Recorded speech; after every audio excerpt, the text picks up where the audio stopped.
तो ये कहानी है 5 दोस्तों के एक ग्रुप की जो वुड प्लेस नाम की जगह पर घूमने के लिए जाते हैं और उनको इस बात का अंदाजा नहीं होता कि जहाँ पर वो सब जा रहे हैं वहाँ पर एक ऐसा प्रोजेक्ट चल रहा है जिसमें उन सबकी जान लेने की कोशिश की जाएगी और आगे हम देखेंगे उन सबके साथ क्या होता है। क्या वो अपनी जान बचाकर वहाँ से बाहर निकल पाएंगे या वहीं पर मारे जाएंगे। चलिए देखते हैं इस कहानी में। मूवी स्टार्ट 2 साइंटिस्ट से होती है जो एक लैब में थे और अपने प्रोजेक्ट के बारे में बात कर रहे थे। वो बोलते हैं ये प्रोजेक्ट पूरी दुनिया कर रही है लेकिन सभी लोग इसमें फेल हो रहे हैं और अब ये प्रोजेक्ट हम और जापान ही कर सकते हैं। फिर अगले सीन में हम डेना को उसकी फ्रेंड जूल्स के साथ देखते हैं जो अपने बालों पर कलर करके डेना को दिखा रही थी। तभी जूल्स का बॉयफ्रेंड कल्ट वहाँ पर आ जाता है। वो अपने दोस्त होल्डिन को डेना से मिलवाता है। तभी इनका एक और दोस्त जिसका नाम मार्टी होता है यहाँ पर आता है। मार्टी को स्मोक करता हुआ देखकर सभी लोग उसे ऐसा करने से मना करते हैं। फिर ये पांचों बस में बैठकर वुड प्लेस नाम की जगह पर जाने लगते हैं जहाँ पर कट के कजन का केबिन बना हुआ है। तभी हम देखते हैं डेना की छत से कोई इन पर नजर रख रहा है। वो किसी से कहता है कि वो सब लोग यहाँ से निकल चुके हैं। वही दूसरी तरफ हम उन दोनों साइंटिस्ट को देखते हैं जो किसी को अपनी लैब से टारगेट कर रहे होते हैं। दूसरी तरफ वो पांचों दोस्त एक पेट्रोल पंप पर रुकते हैं। वो पेट्रोल पंप बहुत सुनसान होता है। ये सब लोग उस पेट्रोल पंप के मालिक को ढूंढने लगते हैं। तभी उसका मालिक इनके सामने आता है और वो आदमी इन्हें पेट्रोल देने से मना कर देता है और इन सबसे बदतमीजी से बात करता है। कट उससे वुड पैलेस का पता पूछता है पर वो आदमी इन्हें कुछ भी नहीं बताता और यहाँ से जाने के लिए कहता है और ये सब लोग यहाँ से चले जाते हैं। लेकिन थोड़ा आगे जाने के बाद रास्ते में एक टनल आता है। वो लोग टनल से आगे जाने लगते हैं लेकिन इस टनल के दूसरी तरफ एक अदृश्य दीवार बनी होती है जिससे एक चीज टकराकर वही मर जाती है। ये पांचों दोस्त इस बात से बेखबर होकर उस केबिन के पास पहुंच जाते हैं। केबिन दिखने में काफी अजीब लग रहा था। सभी लोग अंदर आकर उसे देखने लगते हैं। अपने अपने रूम में चले जाते हैं लेकिन होल्डन जब अपने रूम में जाता है तो उसे वहाँ पर एक अजीब सी पेंटिंग लगी हुई दिखती है जिसमें एक जानवर को मारने की तस्वीर बनी होती है और वो पेंटिंग होल्डन को पसंद नहीं आती इसलिए होल्डन उसे उतार देता है। लेकिन तभी वो उसके पीछे एक गिलास को देखता है जिससे वो डेना के कमरे में देख पा रहा था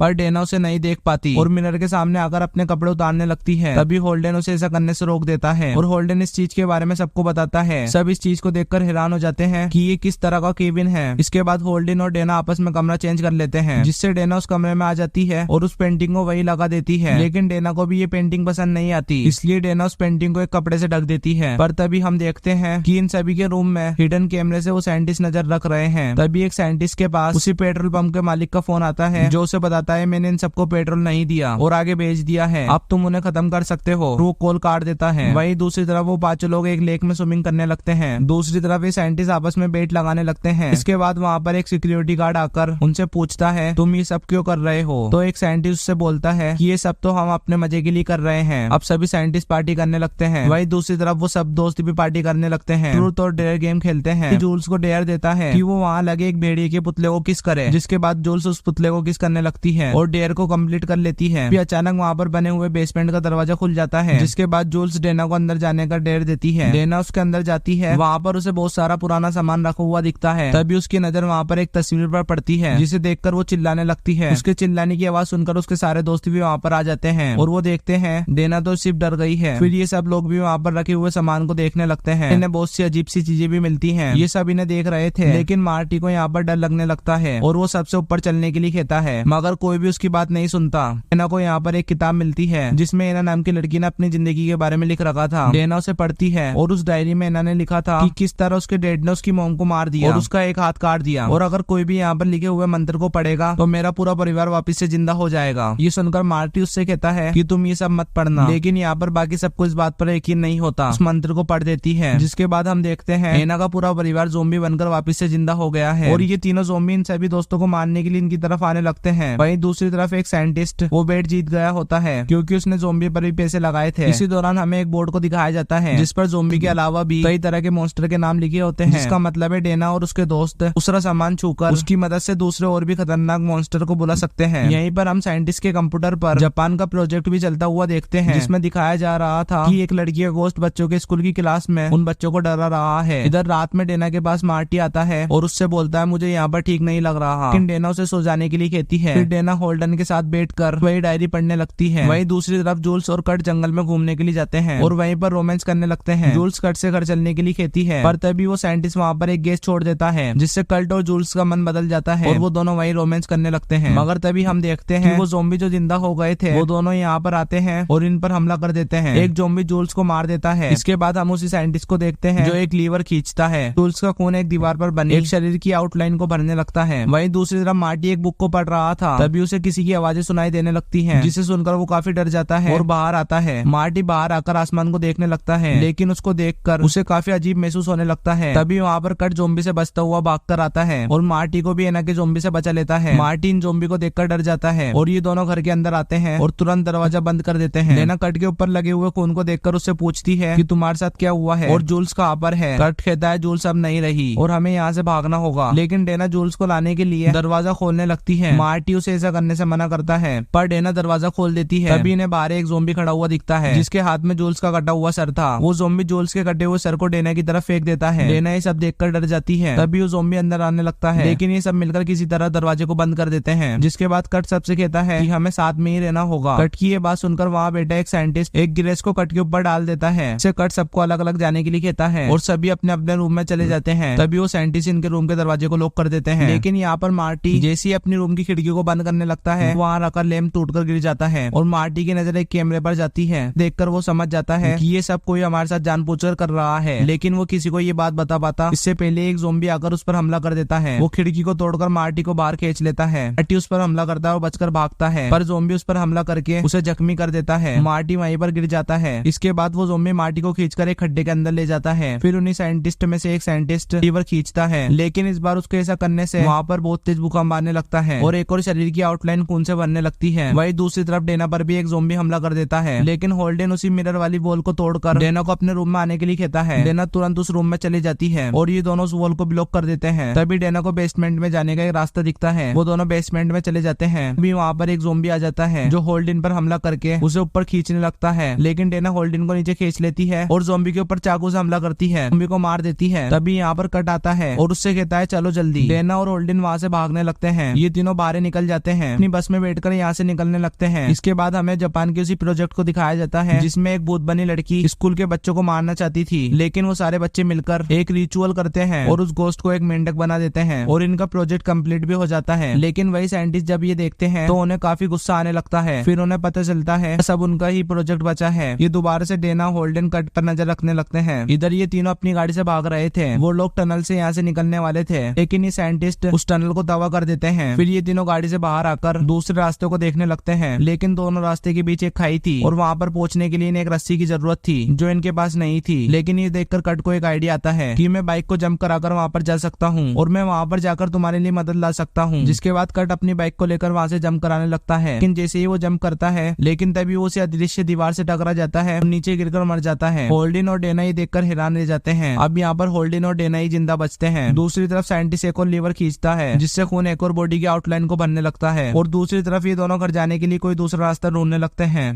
दोनों पर एक ज़ॉम्बी हमला कर देता है और वो ज़ॉम्बी होल्डन को मार देता है। गाड़ी पानी में गिर जाती है। डेना किसी भी तरह पानी से बाहर निकलकर गाड़ी के बाहर आ जाती है। को अकेला जिंदा देखकर सारे साइंटिस्ट पार्टी करने लगते हैं और फिर एक ज़ॉम्बी डेना के पास आ जाता है और उसे मारने लगता है। तभी साइंटिस्ट के पास एक कॉल आती है जिसमें दूसरी तरफ से कोई इनसे बोलता है कि अभी कोई और भी जिंदा है और तभी हमें मार्टी को दिखाया जाता है जो अभी भी जिंदा था। मार्टी डेना की मदद करता है और वो दोनों उस ज़ॉम्बी को मारकर यहाँ से भागने लगते हैं। मार्टी डेना को उसी गड्ढे में लेकर आता है जहाँ पर वो ज़ॉम्बी उसे खींच कर लाया था। यहाँ पर मार्टी उस ज़ॉम्बी को पहले ही मार दिया होता है। मार्टी डेना को बताता है कि ये सब एक प्रोग्राम का हिस्सा है जिसे रोकने के लिए हमें शायद यहाँ से नीचे जाना चाहिए, जिससे ये दोनों वहाँ बने एलिवेटर से नीचे जाने लगते हैं। लेकिन नीचे जाते समय रास्ते में बहुत सारे ग्लासेस के अंदर तरह तरह के मॉन्स्टर दिखते हैं जिन्हें देखकर वो दोनों काफी डर जाते हैं। तभी उनके हाथों में डेना वही बहुत सारी चीजें देखती है जो उसने पहले बेसमेंट में रखी हुई देखी थी। डेना समझ जाती है कि जो लोग भी ये सब कर रहे हैं उन्होंने जानबूझकर वो सारी चीजें वहाँ पर रखी थी और हमने उनमें से खुद चुना है कि हम किनके हाथों मरना चाहते हैं। डेना को ये सब देखकर काफी गुस्सा आता है। अभी हम देखते हैं कि डेना और मार्टी अब कैद हो चुके हैं और उनके साथ अलग अलग तरीके के मॉन्स्टर भी कैद हैं। अब तभी वो साइंटिस्ट अपने एक सिक्योरिटी गार्ड को डेना और मार्टी को मारने के लिए भेजता है, लेकिन मार्टी और डेना मिलकर उसे ही मार देते हैं और वो लोग वहाँ से बाहर निकल जाते हैं और लैब में आ जाते हैं। लेकिन तभी इन्हें मारने के लिए और भी गार्ड्स यहाँ पर आने लगते हैं, मगर तभी डेना उन्हीं मॉन्स्टर को आजाद कर देती है जिससे वो मॉन्स्टर आजाद होकर सभी गार्ड्स पर हमला कर देते हैं और उन्हें मार देते हैं और वो सारे मॉन्स्टर पूरे लैब में तबाही मचाने लगते हैं। मार्टी और डेना वहाँ से भागने लगते हैं। वही दूसरी तरफ एक मॉन्स्टर उन दोनों साइंटिस्ट के केबिन में पहुंच जाता है। वो दोनों साइंटिस्ट एक सीक्रेट रास्ते से यहाँ से भागने की कोशिश करते हैं। एक साइंटिस्ट को एक मॉन्स्टर आकर मार देता है। दूसरा साइंटिस्ट ये सब देखकर वहाँ से भाग जाता है, लेकिन वो डेना के सामने आ जाता है और डेना उसे चाकू से मार देती है और मरते हुए वो साइंटिस्ट डेना से कहता है कि मार्टी को मार दो। तभी मार्टी उस साइंटिस्ट की गन डेना को उठाकर देता है और फिर वो दोनों यहाँ से भागने लगते हैं। ये दोनों भागते हुए उसी जगह पर पहुंच जाते हैं जहाँ पर वही शरीर की आउटलाइन बनी हुई थी। ये दोनों इस जगह को देखने लगते हैं। डेना देखती है यहाँ पर 5 लोगों के शरीर बने हुए हैं। डेना समझ जाती है यहाँ पर एक तरीका का रिचुअल चल रहा था और वो पांचों उसी रिचुअल का पार्ट थे। फिर यहाँ पर एक औरत आती है जो मार्टी और डेना को बताती है कि हम हर साल ऐसे ही 5 लोगों को मारते हैं और उनकी बलि डेविल को देते हैं, जिससे वो डेविल हमें जीने देते हैं। वो औरत इन दोनों को नीचे का हिस्सा दिखाती है जहाँ पर से किसी की आवाज आ रही होती है। वो औरत कहती है इस रिचुअल में 4 लोगों का मरना तय होता है और हमेशा 5वीं लड़की को किस्मत पर छोड़ दिया जाता है। वो औरत डेना से कहती है कि मार्टी अगर जिंदा रह गया तो वो डेविल जाग जाएंगे और पूरी दुनिया तबाह कर देंगे, इसलिए तुम्हें मार्टी को मारना होगा। वो औरत डेना से मार्टी को मारने के लिए कहती है। उस औरत की बातों में आकर डेना मार्टी के ऊपर गन पॉइंट कर लेती है, लेकिन तभी वहाँ पर एक वुल्फ आ जाता है और वो डेना पर हमला कर देता है। तभी मार्टी गन उठाता है और वुल्फ को शूट करता है, जिससे वो वुल्फ वहाँ से भाग जाता है। लेकिन अब वो औरत मार्टी को मारने के लिए उस पर हमला कर देती है। मार्टी और उस औरत के बीच में फाइट होने लगती है। तभी वहाँ पर वही ज़ॉम्बी बनी एना आ जाती है। उसको देखकर डेना मार्टी को ये सब बताती है और मार्टी अपने आप को बचा लेता है। इसके बाद ज़ॉम्बी बनी एना उस औरत को मार देती है। तभी मार्टी उन दोनों को वहाँ से नीचे फेंक देता है। फिर मार्टी और डेना को लगता है कि उन दोनों की जान बच गई है और वो दोनों चैन की सांस लेते हैं और स्मोक करने लगते हैं। लेकिन तभी ये पूरी जगह जोर जोर से हिलने लगती है और जमीन के अंदर से एक बहुत बड़ा हाथ बाहर आता है। और इसी के साथ ये मूवी यहाँ पर खत्म हो जाती है। आपको ये मूवी कैसी लगी कमेंट करके जरूर बताना। Thanks for watching.